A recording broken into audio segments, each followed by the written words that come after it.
Hello చెప్పండి. రావు గారు, ఇప్పుడే కూరగాయలు తీసుకున్నాను. కిచెన్లో పెట్టేయండి, నైట్ వచ్చి చూస్తా. సర్లేండి. ఎంతైందో ఏంటో అడగకుండా కిచెన్లో పెట్టమంటుంది ఏంటి?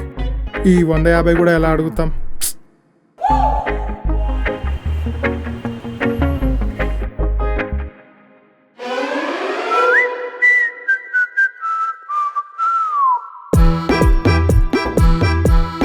చీ, ఏంటి దరిద్రం!